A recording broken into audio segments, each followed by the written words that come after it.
ग्रामपंचायत क्षेत्रामध्ये पिण्याचे पाणी पुरवठा संबंधित खात्याने पूर्ण वेळ न पुरवल्यास चाळ बंधाऱ्यावरील पाणी पुरवठा बाहेरील गावांसाठी बंद करण्यात येईल।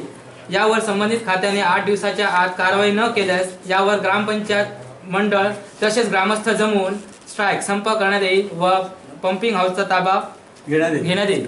8 दिवसांनी एक टँकर येता तो बी एक बॅरल देता अर्धे बॅरल देता वयता आणि टँकरा बरोबर 2 घागरी गेलो बाबा भीक मागता आम्ही त्याच्याकडे बाबा घाल रे 2 घागरी घाल रे 2 घागरी ह्याची पाण्याची। आता पाणी खातीरच मुद्दाम आम्ही हेका लागून येयला घरातली कामां सगळी उडयली बाजूक आणि पाणी खातीर येयला पाणी भीक मागची पडटा आमकां। आम्ही 4 तास उदक किंवा 5 तास उदक आता मागिना आणि आमकां ते नकाय बी। आम्ही ह्याच्या फुडें आमकां साळान म्हणटा ते सख्या साळान 24 तास उदक जाय। आता खूब जालें आता आमी भीक मागूंक वचपाचें ना कोणा आणि जर आमकां ते हें जावंक ना जाल्यार हांव तुमकां सांगता हेज मिडिएचर आमी आमरण उपोशनाक बसतले आणि होय प्लांट बंद करतले आणि अस्नोड्या वचून अस्नोड्या प्लांटार आमरण उपोशनाक बसतले हें हांव सगळ्यांक उतर दिता।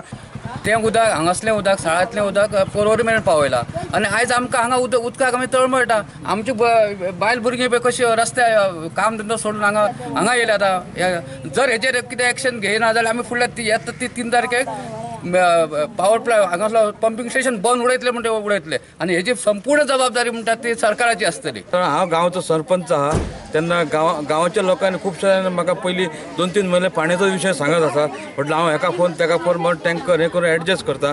पूण आतां विशय असो जाला आमच्या गांवांतसून पाणी सबंद गोंयाभर पावयतात आणि आमकां पाणी ना तेका लागून म्हाका गांवाभर रावचो पडटलो।